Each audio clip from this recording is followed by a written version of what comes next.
Terjemahnya di sini. Tahukah kamu orang yang mendustakan agama atau hari pembalasan?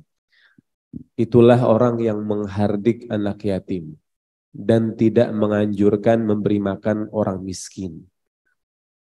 Maka celakalah bagi orang-orang yang sholat, yaitu orang-orang yang lalai dari sholatnya. Orang-orang yang berbuat riya dan mereka menahan barang berguna. Ini surat Al-Ma'un. Nanti akan kita bahas apa makna dari mendustakan, apa makna dari ad-din. Kemudian seperti apa menghardik anak yatim itu. Kemudian mengapa di ayat ini disebutkan menganjurkan memberi makan orang miskin. Maka celakalah bagi orang yang sholat. Seperti apa orang yang sholat yang dimaksud? Dan seperti apa lalai dalam sholat yang dimaksud dalam surat ini, sebagaimana yang difahami oleh para mufassir kita. Kemudian orang-orang yang riya dan menahan barang berguna atau al-ma'un. Surat ini hadirin sekalian memiliki asbabun nuzul atau sebab diturunkan surat ini. Namun perlu kita pahami bersama bahwa Al-Quran maknanya tidak terbatasi oleh peristiwa atau orang-orang tertentu saja. Bukan berarti surat ini diturunkan disebabkan perbuatan seseorang, maka surat ini untuk orang tersebut saja. Tidak, surat ini untuk seluruhnya yang bersikap, yang bersifat, dan berkarakter seperti disebutkan dalam Asbabun Nuzul. Asbabun Nuzul ini terkait dengan tokoh para Quraisy. Sebagaimana surat sebelum Al-Ma'un, surat Quraisy. Terkait dengan tokoh pemuka Quraisy yang mereka kaya raya, namun mereka menyakiti anak yatim yang datang meminta bantuan. Seperti Walid bin Mughirah, Abu Jahal, kemudian Al-As bin Wa'il dan Abu Sufyan.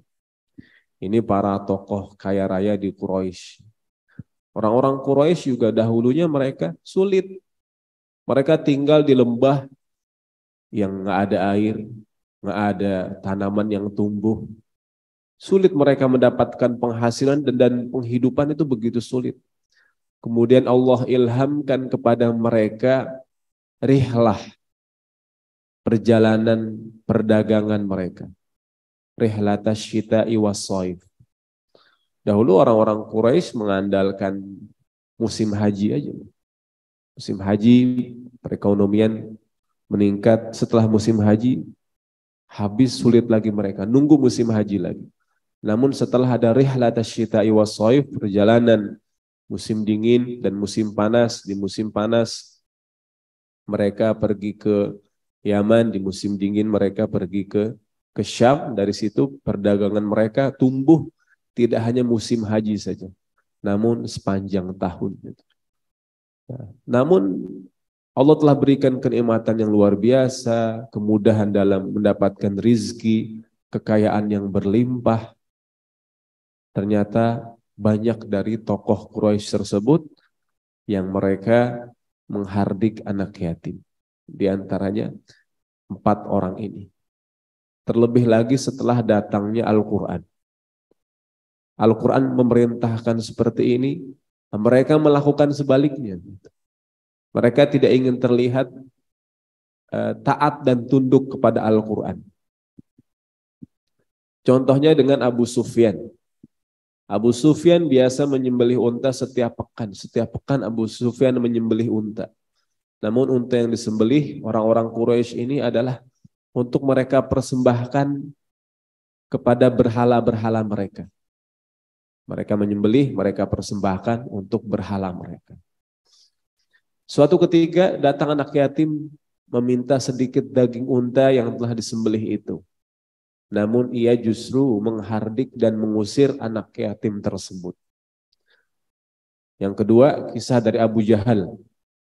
Abu Jahal yang didatangi anak yatim yang tidak berpakaian. Sudah sulit, kasihan luar biasa anak yatim itu. Namun Abu Jahal malah menghardik anak yatim itu dengan kasar. Setelah peristiwa itu Allah Subhanahu wa taala menurunkan 3 ayat pertama dari surat ini.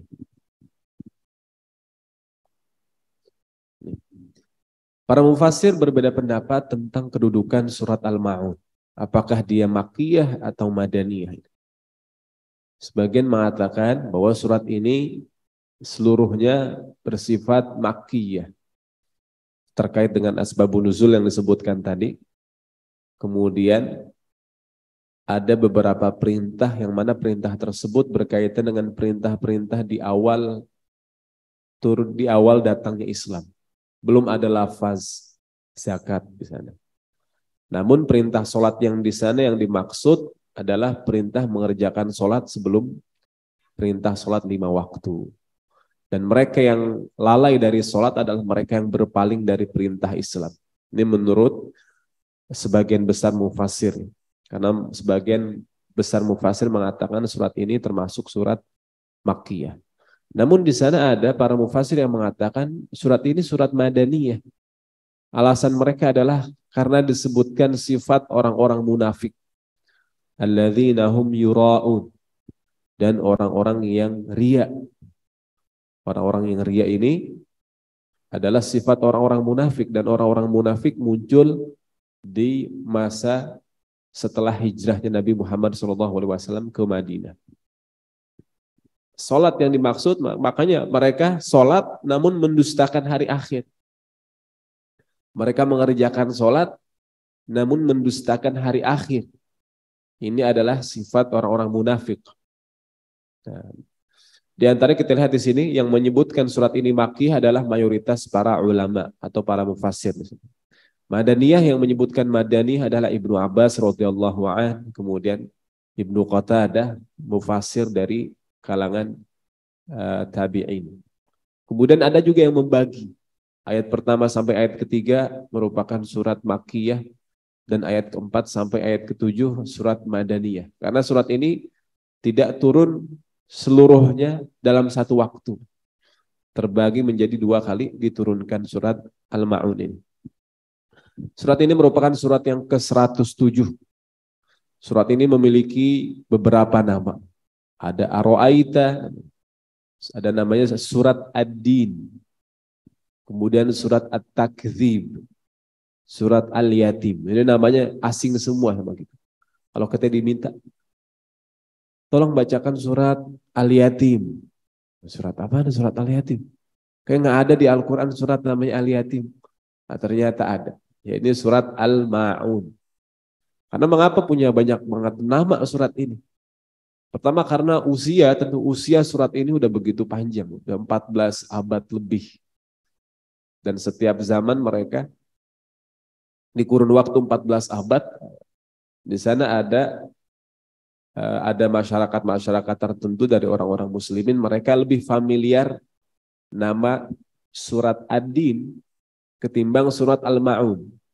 Atau lebih familiar dengan surat Al-Yatim ketimbang surat Al-Ma'un. Nah, dari situ surat ini memiliki banyak nama. Semua nama ini diambil dari ayat dalam surat Al-Ma'un. Dan surat ini hadirin, Allah Subhanahu wa taala membuka surat ini dengan pertanyaan. Ada beberapa surat Allah mulai dengan pertanyaan. Surat Al-Fil dengan pertanyaan. Di antara surat Al-Ma'un ini dengan pertanyaan. Dan pertanyaan ini dan pembahasan yang dimulai dengan pertanyaan merupakan cara terbaik. Salah satu cara terbaik dan powerful dalam menarik perhatian dari pendengar. Ketika seseorang diajukan pertanyaan, dia mau nggak mau, dia pasti akan menjawab pertanyaan itu. Mau nggak mau pasti akan menjawab pertanyaan itu. Diminta jawab atau tidak diminta untuk menjawab, secara intuitif dia akan menjawab, langsung menjawab di dalam hatinya. Ini ayat yang pembukaan dari surat Al-Ma'un. Nah, surat ini ada beberapa hal yang dibahas.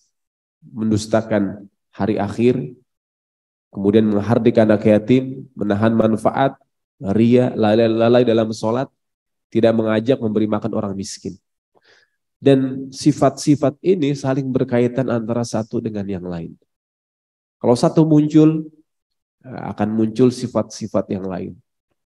Makanya ini harus dihindari seluruhnya, bukan salah satunya saja. Karena kalau satu muncul, akan muncul sifat-sifat yang lain, menjalar. Kalau kita lihat lagi, mengapa ada perbedaan diturunkannya surat. Ayat 1, 2, dan 3 ini, surat ini mengajak atau membahas tentang personal, tentang satu orang saja. Ara'aital ladzi yukadzibu biddin. Tahukah engkau orang yang mendustakan agama? Jadi orang, satu orang. Namun di ayat keempat, fawailul lil musallin, celakalah orang-orang yang sholat. Ayat 1 sampai 3 Allah membahas tentang personal karakter satu orang. Ayat keempat sampai ayat ketujuh tentang karakter dan sifat dari satu masyarakat atau satu komunitas. Jadi sifat-sifat ini harus dihindari baik oleh tiap orang ataupun oleh setiap masyarakat. Kalau sifat ini menjangkit seseorang itu udah bahaya luar biasa. Apalagi kalau sifat-sifat ini menjangkit satu masyarakat. Satu masyarakat menahan barang yang berguna. Satu masyarakat tidak menganjurkan memberi makan orang miskin. Oh, bisa binasa orang-orang miskin di sekitar situ. Satu masyarakat menghardik anak yatim. Oh, luar biasa. Bisa binasa anak-anak yatim di sana. Begitu pula dengan yang lain. Sholat kemudian dan barang yang berguna. Kita masuk ke ayat yang pertama dari surat Al-Ma'un. Allah berfirman, Ara'aita alladzi yukadzibu biddin. Ara'aita, a yang pertama ini bermakna apakah, atau pertanyaan istifham. Ara'aita, apakah engkau telah melihat, atau maksudnya beritahu aku, kata Allah Subhanahu wa taala, beritahu aku orang yang mendustakan agama seperti apa? Apa yang engkau ketahui tentang orang-orang yang mendustakan agama ini? Jadi ara'aita ini pertanyaan. Tentu di dalam Al-Quran kalau ada pertanyaan, kita harus menjawabnya. Kita harus menjawabnya. Dan gak mungkin kita menjawab kalau kita tidak memahami surat ini. Ini pertanyaan dari Allah Subhanahu wa taala kepada kita semua. Ara'aital ladzi yukadzibu biddin. Apakah engkau telah melihat, telah mengetahui? Kalau engkau telah melihat dan mengetahui, maka beritahu aku tentang orang-orang yang mendustakan agama. Bukan Allah Subhanahu wa taala tidak mengetahui, namun ini pertanyaan sebagai bentuk ketakjuban dan keheranan. Kok bisa ada orang yang mendustakan agama? Gitu. Alladzi, artinya alladzi, orang yang yukadzibu, dia selalu ingkar. Biddin, terhadap hari pembalasan. Nah, yukadzib ini, Pak sekalian, Bapak-bapak sekalian, ini yukadzib artinya dia selalu ingkar, selalu mendustakan. Yukadzib merupakan fi'il mudhari. Fi'il mudhari yang menegaskan satu peristiwa yang sedang terjadi, akan terjadi, dan terus berulang-ulang. Maka di sini kita lihat fi'il mudhari ini menunjukkan setidaknya 3 hal. Pertama, kontinuitas. Jadi terus-menerus. Kebohongan yang melahirkan kebohongan yang lain. Kebohongan untuk menutupi kesalahan yang dia lakukan. Kebohongan melahirkan kebohongan lagi. Bohong lagi. Yukadzib namanya. Jadi bukan yakdzib. Kalau yakdzib berbohong fi'il mudhari juga, tapi yukadzib ini maknanya lebih berat lagi. Dia mendustakan dan terus-menerus berbohong. Yukadzib, dan apalagi yang didustai, yang diingkari adalah ad-din, agama. Jadi menunjukkan yang pertama terus-menerus, yang kedua orang ini melakukannya terus-menerus pasti memiliki alasan yang kuat gitu.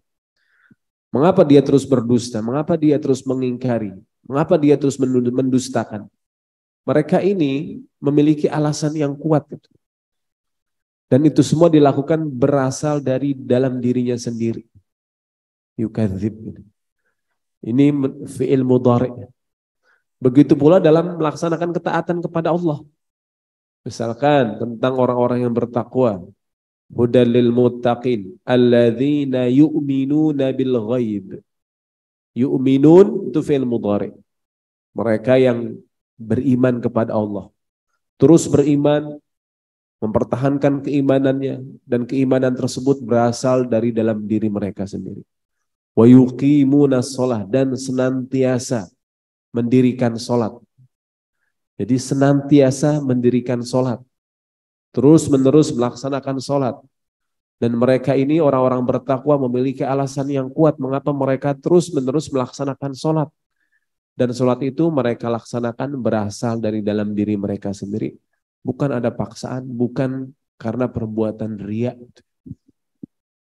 Ini yukadzib. Dan Allah sebutkan yukadzib di sini ini juga menarik.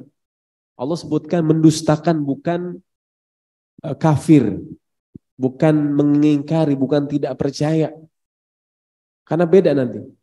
Yukadzib dan yakfur. Kadzaba sama kafaro, sama-sama dari kaf, tapi maknanya beda. Kalau kafir bisa saja disebabkan karena tidak memiliki pengetahuan tentang agama Islam. Dia kafir karena tidak memiliki pengetahuan tentang agama Islam. Bisa jadi itu terjadi. Tapi kalau yukadzib, ini berbeda. Orang tersebut sudah mengenal Islam, sudah mengenal perintah Allah Subhanahu wa taala, sudah mengenal Al-Quran, sudah mengenal Nabi Muhammad SAW, namun ia mendustakan. Dan yukadzib bisa saja dilakukan oleh seorang yang mukmin, bisa saja oleh orang yang kafir. Jadi tidak hanya mereka yang kafir saja, bukan yang seperti Abu Sufyan, Abu Jahal, dan lain-lainnya, tapi juga bisa jadi orang beriman, tapi yukadzib, mendustakan hari akhir. Ini Allah Subhanahu wa taala membuka surat ini. Seperti apa ciri-cirinya orang-orang yang yukadzibu biddin? Mereka mendustakan ad-din. Kita juga perlu memahami makna ad-din. Ini contoh dari fi'il madhi dan fi'il mudhari. Kalau Allah sebutkan fi'il mudhari, Allah sebutkan alasannya. Alasan mengapa mereka melakukan hal tersebut. Seperti orang-orang yang beriman, bertakwa, mendirikan sholat, Allah sebutkan alasan mereka melaksanakan sholat, alasan mereka senantiasa tilawah, alasan mereka senantiasa berinfak, Allah jelaskan. Mereka mengharapkan keridhaan Allah, mereka mengharapkan perdagangan yang tidak akan merugi, mereka mengharapkan surga-surga Allah. Allah jelaskan alasan mereka itu. Itu kalau fi'il mudhari. Namun kalau fi'il madhi, Allah tidak sebutkan alasannya, tapi Allah sebutkan akibatnya langsung. Ini tentang orang-orang yang mendustakan fi'il madhi. Innal ladzina kadzdzabu biayatina wastakbaru anha. Sesungguhnya orang-orang yang mendustakan ayat-ayat kami dan sombong terhadapnya. Mendustakan ayat Allah dan sombong terhadap ayat-ayat Allah Subhanahu wa taala. La tufattahu, langsung balasannya apa? La tufattahu lahum abwabus sama. Tidak akan dibukakan bagi mereka pintu-pintu langit. Pintu langit banyak. Namun tidak ada satupun yang Allah Subhanahu wa taala bukakan untuk mereka. Kalau pintu langit Allah tidak bukakan, wala yadkhulunal jannah, dan mereka tidak akan masuk surga. Jadi paling enggak yang pertama dia harus melewati pintu langit dulu baru bisa masuk ke dalam surga. Tidak dibukakan pintu langit ini ketika dia meninggal dunia. Orang ketika meninggal dunia, ruhnya akan diangkat menuju langit. Orang beriman maka dibukakan pintu langit. Orang yang mendustakan ayat Allah, mengingkari ayat Allah, jangankan masuk surga, dibukakan pintu langit itu enggak akan. La tufattahu lahum abwabus sama wala yadkhulunal jannah, dan tidak akan masuk surga. Sampai kapan? Hatta yalijal jamalu fi samil khiyat, sampai unta masuk ke dalam samil khiyat, sampai ke lubang khiyat, jarum, ke lubang jarum. Ini mustahil Mustahil. Unta masuk ke lubang jarum, mustahil. Nggak usah untanya, bulu onta juga nggak akan masuk ke dalam lubang jarum tersebut. Wa kadzalika najzil mujrimin, dan seperti itu kami membalas orang-orang yang berbuat dosa. Tidak disebutkan alasannya, namun disebutkan akibatnya kalau fi'il madhi. Dan fi'il mudhari ini contoh, disebutkan alasannya. Sesungguhnya orang-orang yang kufur, kafir, mengingkari Allah dan Rasulnya, ini yakfurun, wa yuridun. Alasan mereka adalah wa yuriduna ayyufarriqu bainallahi wa rasulih. Mereka ingin memisahkan antara Allah dan Rasulnya. Antara Allah saja, Rasul saja. Ini nggak bisa dipisah. Beriman kepada Allah saja, beriman kepada Al-Quran saja. Kita nggak perlu sunnah saat ini, kita cukup dengan Al-Quran. Nggak bisa. Ini yufarriqu bainallahi wa rasulih. Karena tentu di saat ini, bukan saat ini, bahkan sudah sebelumnya, sudah lama juga, muncul golongan-golongan yang mereka hanya berpedoman dengan Al-Quran saja tanpa dengan sunnah. Ini nggak bisa. Kita cukup dengan Al-Quran, nggak bisa. Harus dengan Allah dan Rasulnya, dengan Al-Quran dan sunnah. Wa yuriduna ayyufarriqu bainallahi wa rasulih wa yaquluna nu'minu bi ba'din wa nakfuru bi ba'd. Mereka mengatakan alasannya karena mereka beriman kepada sebagian dan kufur kepada sebagian. Oh, ini Al-Quran sahih. Oh, ini hadis-hadis. Wah, ini hadis-hadis banyak yang maudhu, banyak yang seperti ini.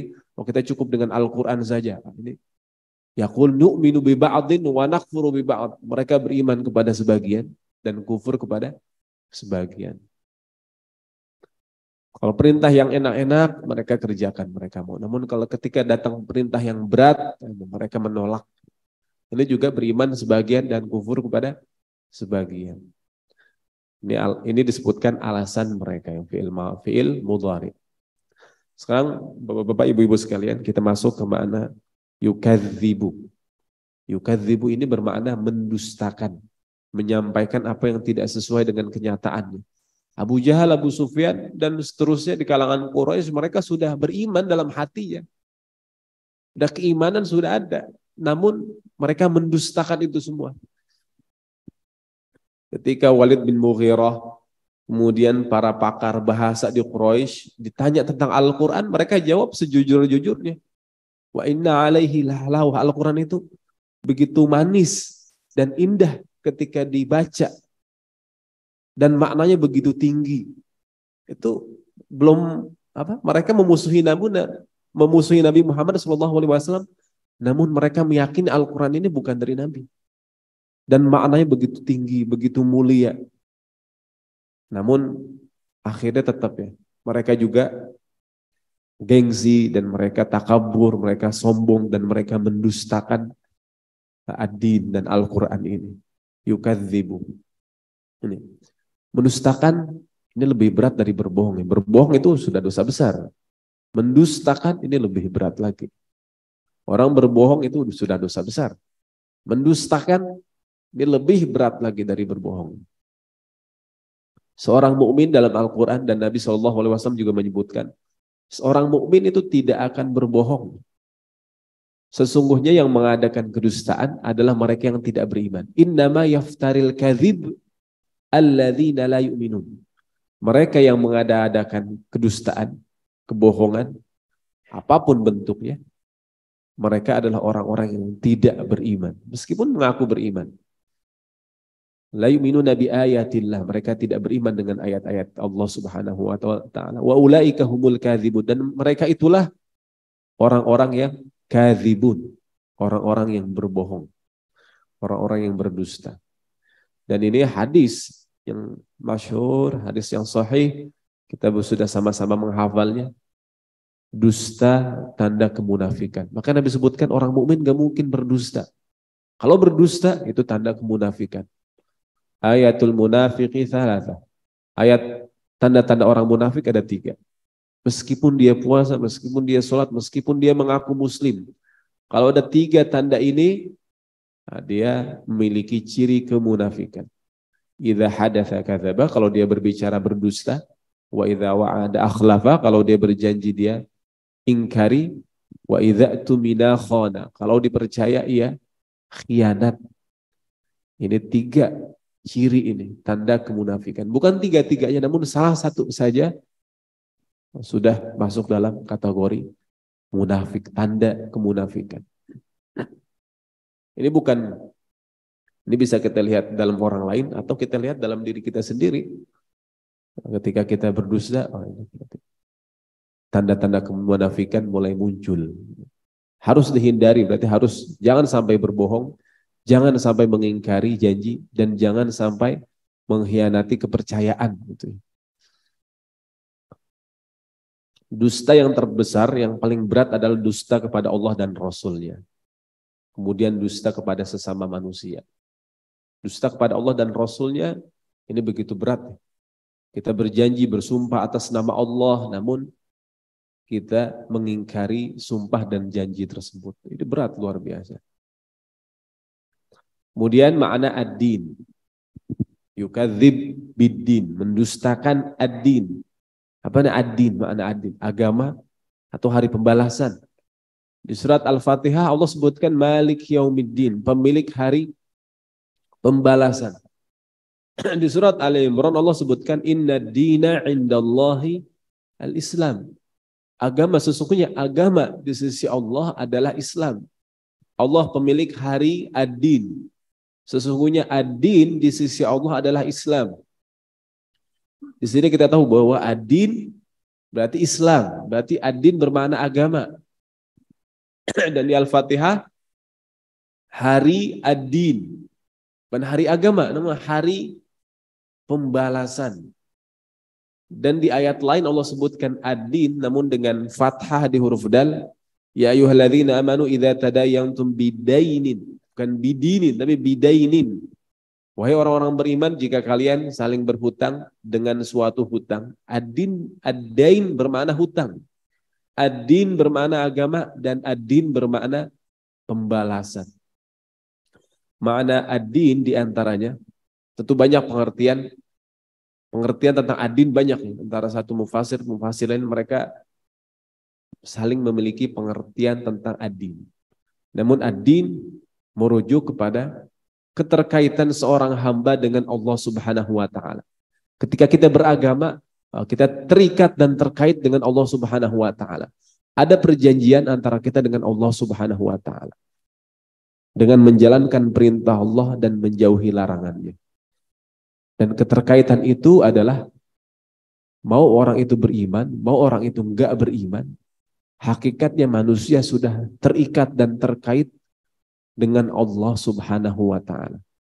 Misalkan di surat Al-A'raf. Wa idz akhadha rabbuka min bani adama min zuhurihim dzurriyyatahum wa asyhadahum ala anfusihim alastu bi rabbikum. Sebelum manusia itu ditiupkan ruhnya, Allah udah tanya, alastu bi rabbikum, bukankah aku Tuhan kalian? Qalu bala syahidina. Ya Allah, kami bersaksi engkau adalah Tuhan kami. Mereka bersaksi Allah Tuhan. Kita semua bersaksi Allah sebagai Tuhan kita, dan seluruhnya manusia yang ditiupkan ruhnya bersaksi Allah adalah Tuhannya. Maka Allah berikan nikmat kehidupan bagi mereka, nikmat rezeki, nikmat segala nikmat yang Allah berikan di dunia ini. Yang suatu saat nikmat tersebut harus dibayar. Makanya Malik Yaumiddin, pemilik hari pembayaran. Jadi kita harus bayar semua nikmat yang Allah berikan. Nikmat sehat, nikmat kuat, penglihatan kita, ilmu kita, harta kita. Harus kita bayar nanti. Dengan syukur, dengan ibadah, dengan ketakwaan, dengan rasa takut kepada Allah, dengan menjalankan perintahnya, berinfak, bersedekah. Itu semua harus kita bayar. Dan seseorang yang beragama, insya Allah kita semua orang yang beragama mendapatkan banyak manfaat, di antaranya mendapatkan pengakuan dari Allah Subhanahu wa taala. Orang yang masuk Islam mendapatkan pengakuan dari Allah di dunia dan di akhirat. Orang yang beriman mendapatkan pengakuan itu. Oh, ini orang beriman. Karena kalau nggak dapat pengakuan itu sedih kita, Pak. Nggak enak rasanya. Kita masuk ke dalam satu acara, namun nggak diundang dan tidak diakui sama yang punya acara tersebut. Kita mau ngapain saja di sana, itu merasa bersalah.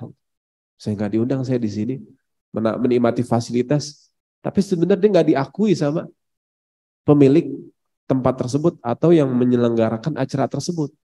Namun ketika dia orang muslim di dunia ini diakui. Dia sholat, dia zakat, dia infak. Segala aktivitas yang dia lakukan diakui Allah Subhanahu wa Ta'ala. Ketika bersedekah mendapatkan balasan, sholat mendapatkan balasan, ini semua dapat balasan semua. Dan menjalankan perintah Allah. Karena sudah mendapatkan pengakuan. Yang kedua mendapatkan perlindungan dari Allah Subhanahu wa Ta'ala. Dengan malaikat-malaikat Allah. Dengan batasan-batasan dalam agama. Itu perlindungan untuk kita semua. Hifdzuddin, hifdzul mal. Agama ini melindungi harta kita, melindungi agama kita, melindungi kehormatan kita, melindungi darah kita. Ini agama. Dan Allah berikan juga kemudahan. Ketika seseorang masuk Islam, bukan semakin sulit, dia justru bertambah kemudahan dalam kehidupannya. Allah berfirman, yuridullahu bikumul yusra wa la yuridu bikumul usr. Allah menginginkan kemudahan untuk kalian, bukan kesulitan. Wa ma ja'ala 'alaikum fid dini min haraj. Allah tidak pernah menjadikan kesulitan dalam agama ini. Kemudahan semuanya. Ini harus kita yakini, ketika beragama kita mendapatkan ini semua. Perlindungan dari Allah Subhanahu wa Ta'ala. Nah, ayat yang pertama, ara'aital ladzi yukadzibu biddin. Orang yang mendustakan agama, mendustakan Islam, mendustakan segala nikmat yang Allah berikan kepadanya, mendustakan perjanjian dia dengan Allah Subhanahu wa Ta'ala sebelumnya. Jadi yukadzibu biddin maknanya luas banget, seluruh mendustai seluruhnya. Maka Allah pilih mendustai ad-din dalam surat Al-Ma'un. Bisa saja mendustai Allah dan Rasulnya. Tapi Allah pilih mendustakan ad-din, agama ini. Maknanya lebih general, lebih luas. Yang pertama sifatnya fadzalika alladzi yad'ul yatim. Maka mereka itulah yad'ul yatim. Mereka yang menghardik. Menghardik itu bersikap kasar, menahan haknya, dan tidak memuliakan. Itu menghardik. Menghardik karena kita bingung, menghardik. Ini lafaz yang kita tidak gunakan dalam keseharian, Pak. Menghardik itu bersikap kasar, menahan haknya, dan tidak memuliakan. Di surat Al-Fajr Allah sebutkan, kalla balla tukrimunal yatim. Mereka tidak memuliakan anak yatim. Karena Allah perintahkan kita untuk memuliakan anak yatim. Di surat Ad-Duha, fa'amal yatima fala taqhar. Adapun kepada anak yatim fala taqhar. Jangan bersikap kasar. Kita diperintahkan memuliakan, bersikap lembut, dan mencukupi kebutuhan anak yatim. Al-yatim bermakna anak kecil yang kehilangan ayahnya sebelum usia baligh. Itu kalau kita katakan anak yatim.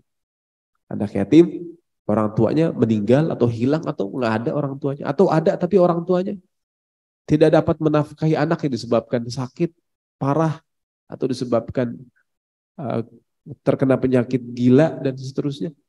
Dan macam-macamnya, orang tuanya hilang. Kemana tidak diketahui apakah masih hidup atau sudah nggak ada.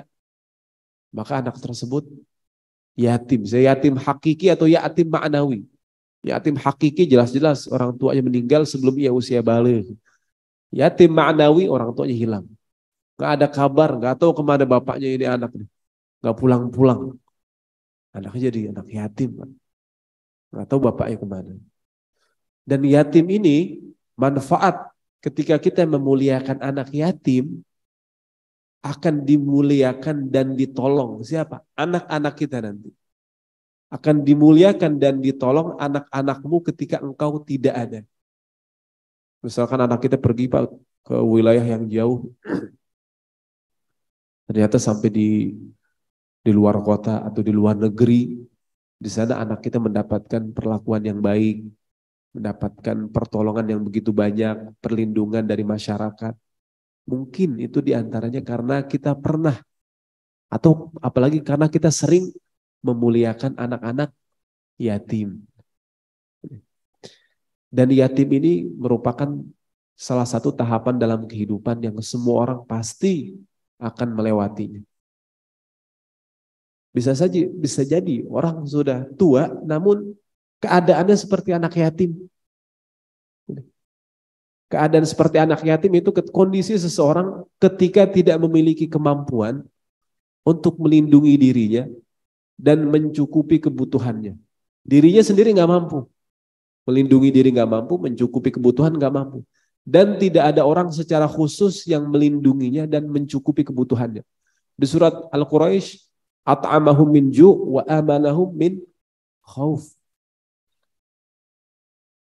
Misalkan, mohon maaf, seseorang yang udah tua, usia tua udah luar biasa, mungkin udah usia lansia, gak punya anak, gak punya istri, sudah nyari nafkah susah, buat penghidupan pribadi dia susah, gak punya harta juga, nah, kondisi seperti anak yatim, gitu. Bukan anak yatim tapi kondisi seperti yatim gitu. Kalau mereka dihardik, itu kesian banget. Mereka bukan anak yatim namun kondisinya sama seperti anak yatim ini. Atau orang yang di tengah jalan kecelakaan di tengah jalan, kemudian otomatis atau naik motor biasanya, atau berjalan kaki kecelakaan, jatuh, dia nggak bisa bangun, kondisinya begitu kritis. Di saat itu kondisi seperti yatim. Dia nggak bisa nolong dirinya sendiri dan dia nggak bisa minta tolong kepada orang-orang terdekatnya dia. Maka orang-orang dalam kondisi seperti itu harus dibantu, harus dimuliakan. Ya. Baik anak yatim secara khusus ataupun tadi makna umum dari yatim. Dan yatim juga bermakna langka dan istimewa Pak dalam bahasa Arab. Yatim itu bermakna langka dan istimewa. Permata di dalam lautan itu yatim. Dan sulit dicari, kalau ada itu istimewa. Jadi anak-anak yatim ini mereka langka dan istimewa bagaikan permata-permata itu. Anak yatim. Maka Allah mengatakan, kalau anak yatim aja dihardik, yang langka dan istimewa seperti ini, apalagi sama yang lain, gitu. Apalagi orang fakir miskin dan seterusnya sifat-sifat dari orang-orang yang berhak menerima zakat itu. Fadzalika alladzi yad'ul yatim. Nabi SAW pernah dalam keadaan yatim. Ketika masih kecil yatim, ayah meninggal. Dan Nabi pernah merasa yatim, bukan yatim, merasa yatim untuk kedua kalinya. Ketika istrinya meninggal, kemudian pamannya yang melindungi Nabi meninggal. Istrinya Khadijah yang membantu Nabi mencukupi kebutuhan dakwah Nabi meninggal dunia. Dua hal ini enggak ada. Orang-orang Quraisy mengusir Nabi dari Mekah. Tempat tinggal enggak ada. Kemudian juga buat keperluan enggak ada hari-hari Nabi. Perlindungan tidak ada. Nabi merasa yatim untuk kedua kalinya. Dan semua orang akan melewati tahapan yatim ini kesendirian, kesedihan yang luar biasa dalam kehidupannya. Dan orang-orang yang sedang melewati tahapan itu, harus kita bersikap lembut kepada mereka, kita memuliakan mereka. Wala yahuddu ala ta'amil miskin, dan tidak menganjurkan untuk ta'amil miskin, memberi makan orang miskin. Tidak menganjurkan. Kalau tidak menganjurkan saja tidak dilakukan, apalagi melaksanakan. Mengajak saja tidak, apalagi mengerjakannya. Orang yang tidak mengajak, dia juga nggak mengerjakan. Dan yahuddu ini menganjurkan, ini maksudnya adalah memotivasi orang lain akan suatu perbuatan dan memonitornya hingga perbuatan itu dilakukan. Yahuddu betul-betul dia mengajak, menganjurkan, memotivasi orang lain untuk memberi makan orang-orang miskin. Karena orang miskin memiliki hak atas harta yang kaya. Kalau orang dalam keadaan tidak mampu, tentu tidak masuk ke dalam ayat ini, Pak. Kalau mereka tidak mampu, tidak masuk dalam kategori ayat ini. Karena ayat ini bagi mereka yang mampu. Namun ketika mereka tidak mampu, kondisi pas-pasan, namun berusaha untuk memberi makan orang lain, memuliakan anak yatim, ini luar biasa. Nih, memberi makan orang miskin tanda keimanan kepada Allah dan hari pembalasan. Dan sebaliknya, tidak menganjurkan, tidak memberi makan orang miskin, ini tanda kekufuran dan pendustaan kepada hari akhir. Ini Abu Dzar, tentang kisah Abu Dzar. Abu Dzar Dia sama istrinya tentu kondisi juga pas-pasan. Kemudian satu saat Abu Dzar ingin memberi makan orang-orang miskin. Dan istrinya mempertanyakan hal tersebut. Enggak menolak, namun itu mempertanyakan. Kemudian Abu Dzar mengatakan, khala'na nisfas silsilati. Kita telah melepas sebagian dari ikatan rantai neraka itu dengan keimanan. Maka mengapa kita tidak melepas sebagian yang lain dengan memberi makan?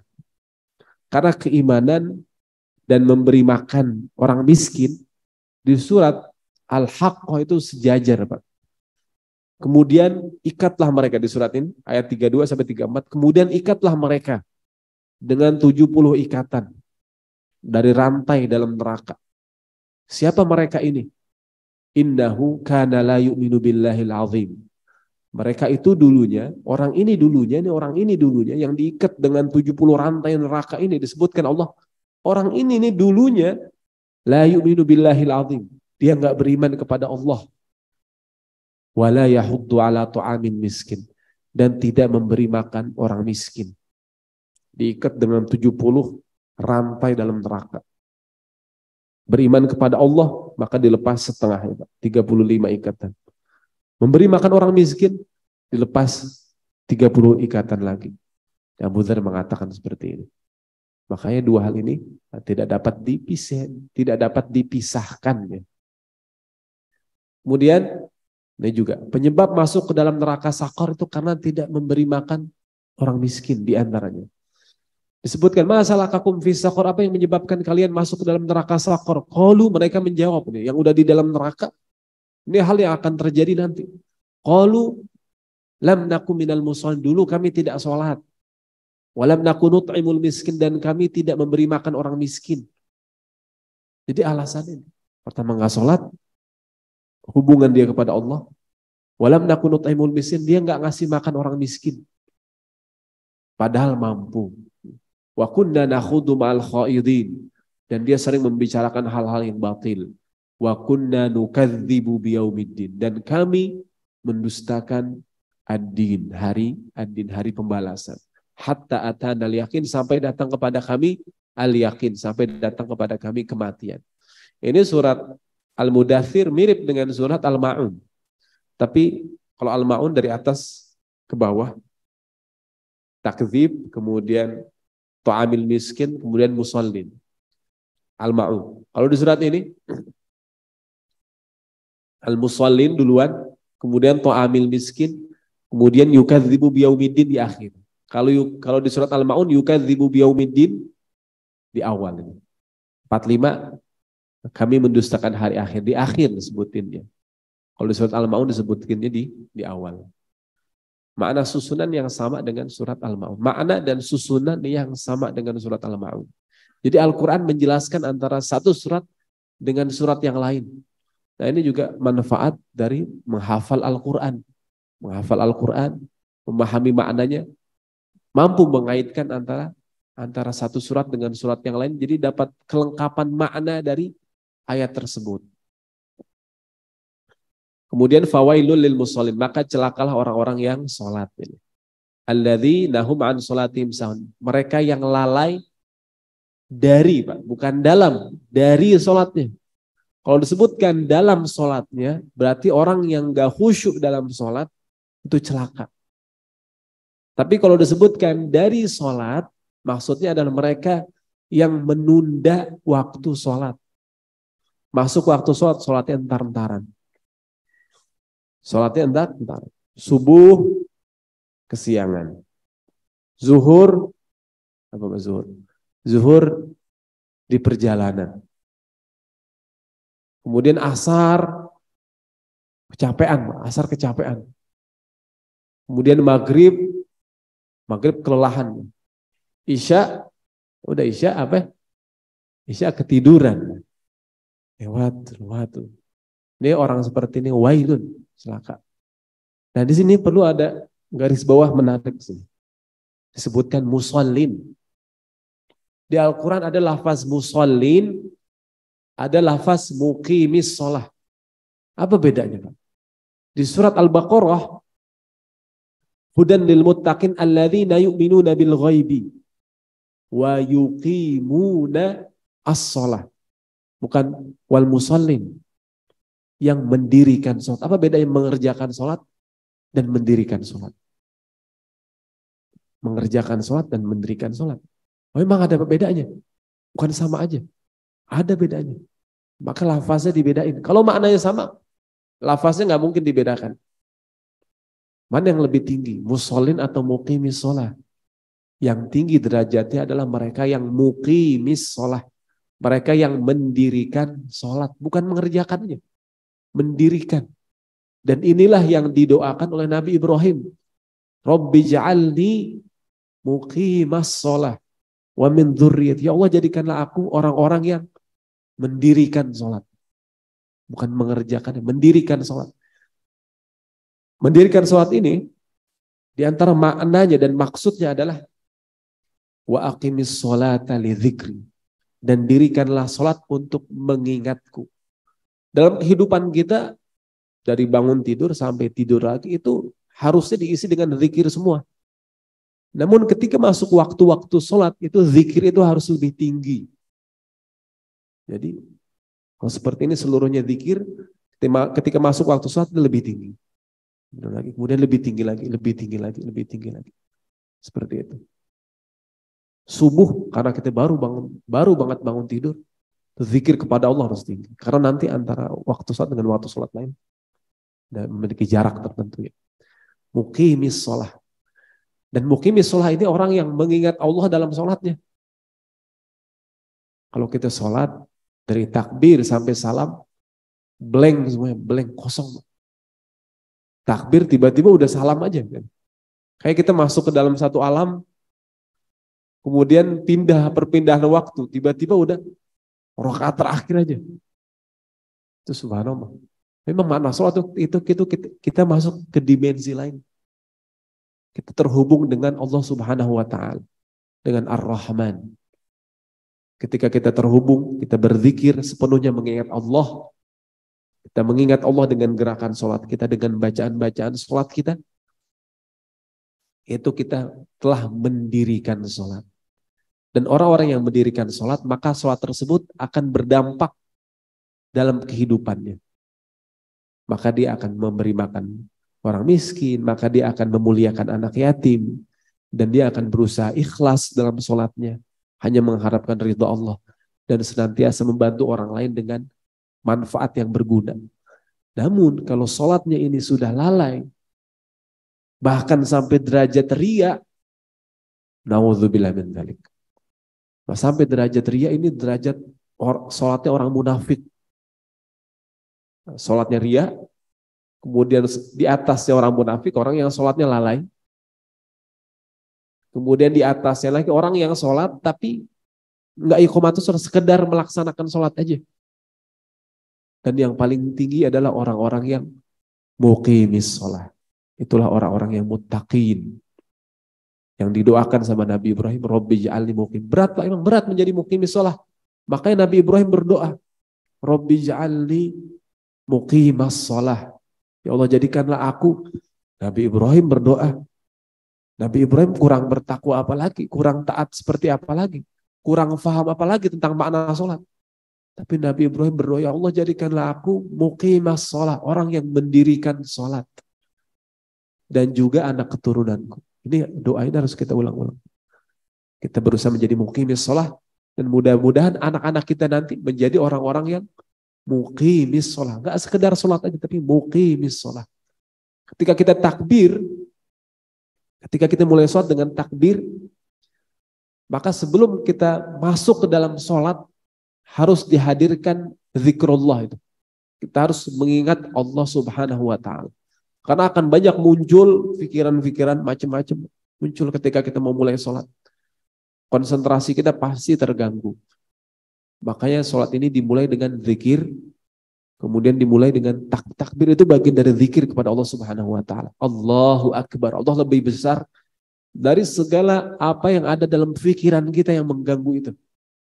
Usaha kita, bisnis kita, pekerjaan kita, cita-cita kita yang tiba-tiba muncul, keluarga kita, anak-anak kita, istri kita muncul semua ketika sholat. Allahu Akbar. Kita angkat tangan kita. Allah akbar, dan yang lain itu kecil itu semua. Mungkin kita takbir pada Allah Subhanahu wa taala.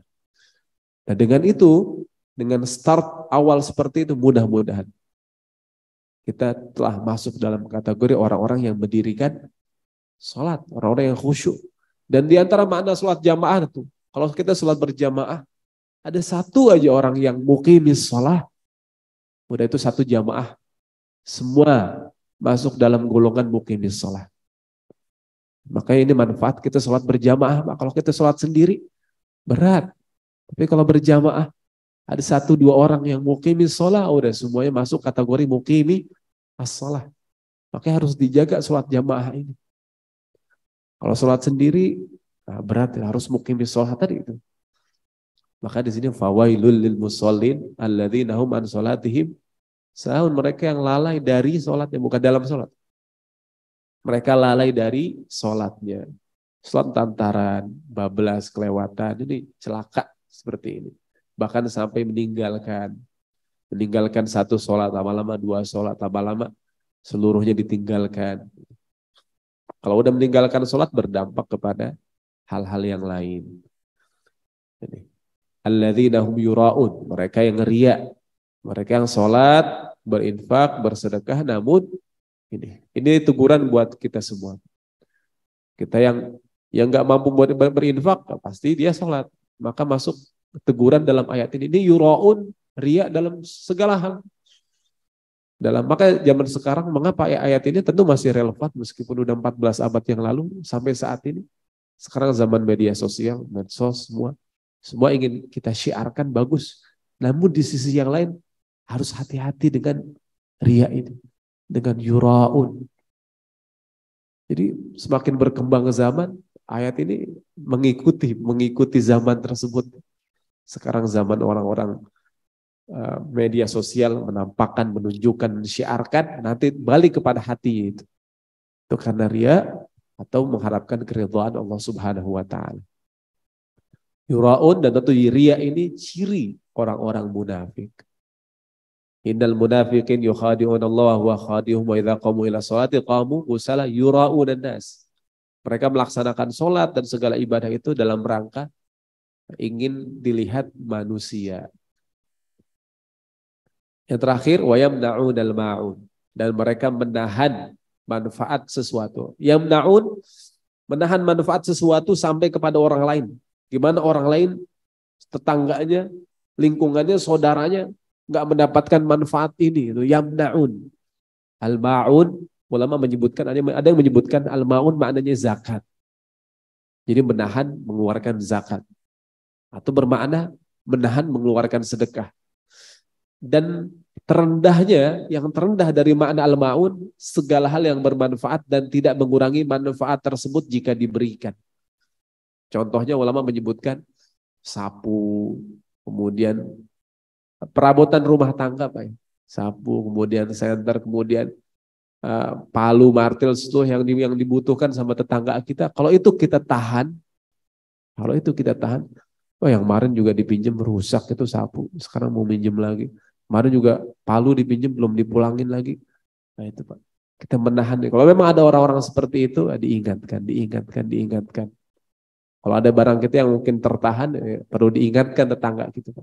Perlu diingatkan. Tapi jangan sampai kita menahan barang yang bermanfaat ini. Ibnu Katsir menyebutkan mereka adalah orang-orang yang tidak beribadah kepada Allah dengan baik. Hubungan dengan Allah buruk. Hubungan dengan sesama manusia buruk. Ini orang yang mendustakan ad-din.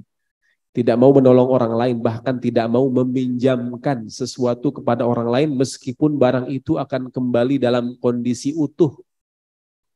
Dan mereka juga menolak zakat. Ya udah, kalau kepada Allah buruk, kepada manusia buruk, bahkan hal-hal yang sepele, yang kecil juga mereka tidak mau berikan. Apa kebaikan dari orang-orang ini? Orang-orang yang mendustakan ad-din. Nah, apa yang bisa kita amalkan, yang bisa kita ambil hikmahnya dari surat ini setelah makna ini semua? Kalau kita menghindari sifat ini dan kita lakukan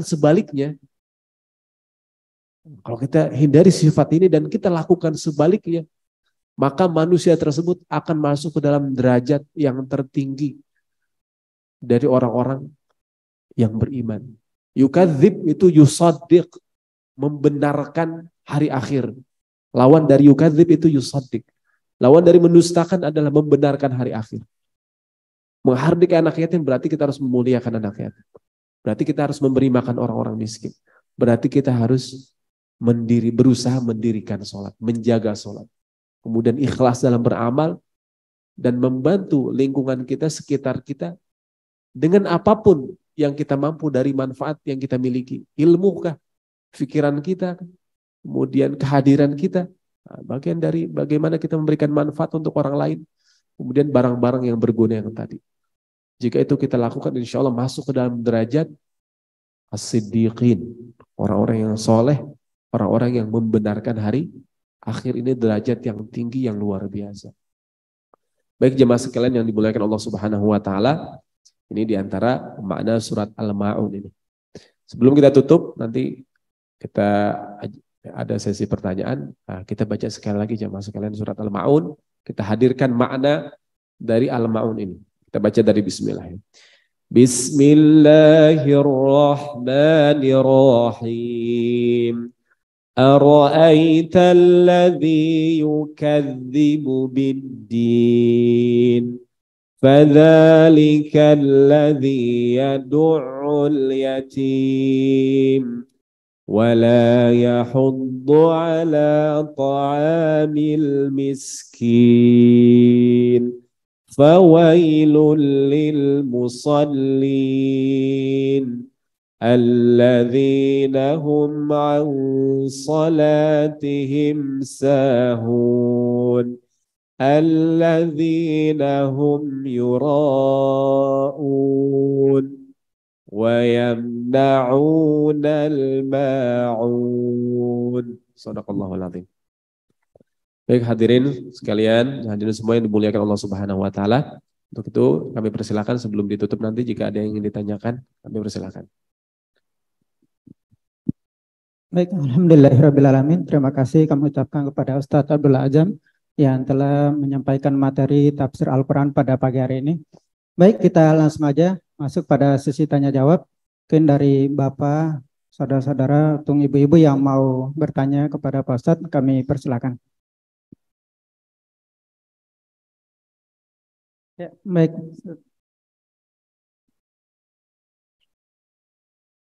Ustadz, Assalamualaikum warahmatullahi wabarakatuh. Untuk definisi anak yatim ya Ustadz ya. Jadi kalau anak yatim ini sudah melebihi usia balik ya dan wanita, misalnya usianya 20, cuman kondisi keluarganya sedang menuju tidak mampu, itu nanti hukumnya jadi miskin atau tetap kita bisa anggap sebagai anak yatim yang sudah balik ya? Apakah kita untuk nasab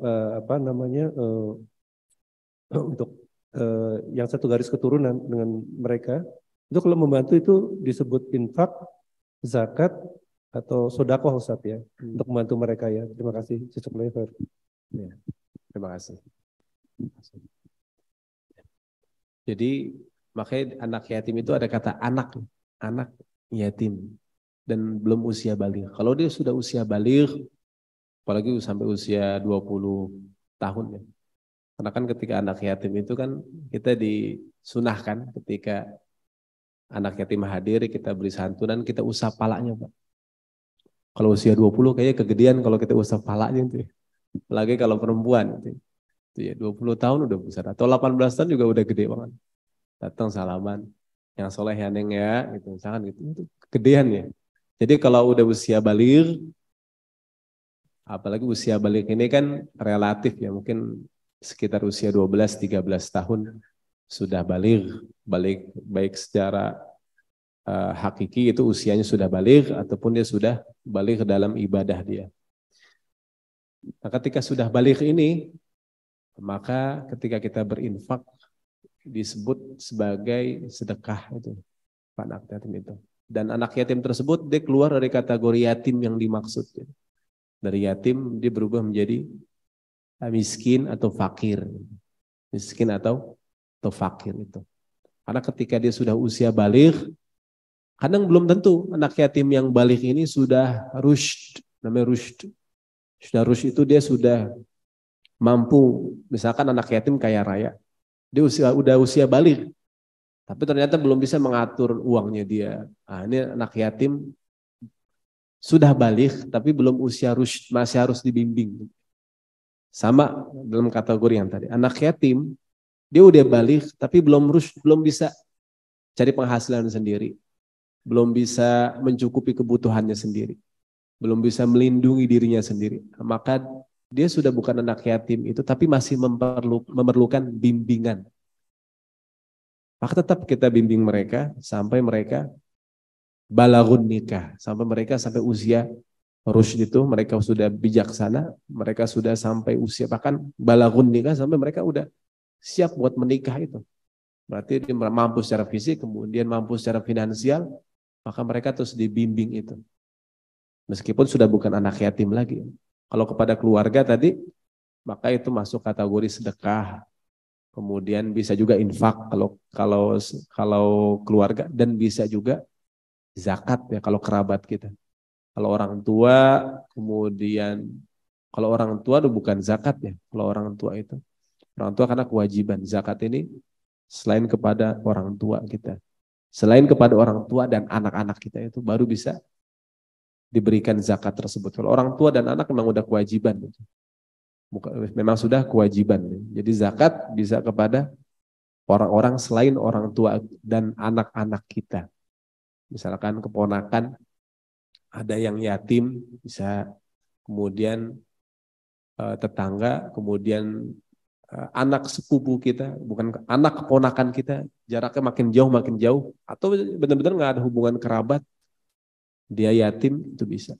Kalau sudah balik, maka itu merupakan infak dan sedekah yang kita berikan kepada anak tersebut. Dan anak tersebut masih membutuhkan bimbingan, maka terus kita bimbingnya sampai usia mereka itu mampu secara fisik dan mampu secara finansial dan mampu secara pola pikir mereka juga seperti itu. Wallahu a'lam. Terima kasih. Ya, baik. Mungkin dari Bapak atau Ibu yang mau langsung bertanya lagi. Mungkin dari Umhat ada yang mau bertanya pada Ustadz, kami persilakan. Mungkin cukup Ustadz, kita kembali pada Ustadz untuk mengakhiri kajian kita pada pagi hari ini.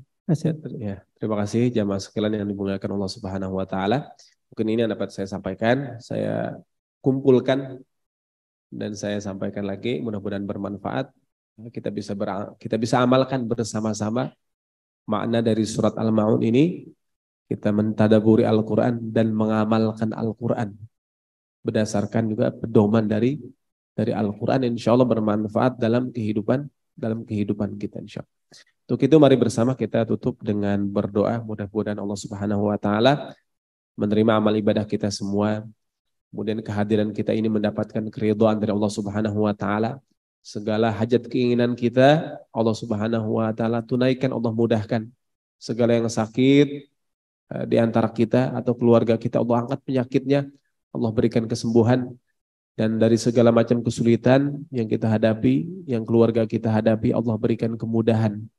Serta kita berharap mudah-mudahan anak-anak kita semua dijadikan anak-anak yang soleh dan solehah, dan mendapatkan pasangan yang soleh dan solehah. Al-hadhini awala kulli niyatin solehah. Al-Fatihah. A'udzu billahi minasyaitonir rajim. Bismillahirrahmanirrahim. Alhamdulillahi rabbil alamin. Arrahmanir rahim. Maliki yaumiddin. Iyyaka na'budu wa iyyaka nasta'in. Ihdinas siratal mustaqim. Siratal ladzina an'amta 'alaihim ghairil maghdubi 'alaihim waladdallin. Amin. Astaghfirullahaladzim, astaghfirullahaladzim, astaghfirullahaladzim. Alhamdulillahirabbil alamin. Allahumma shalli ala Muhammad.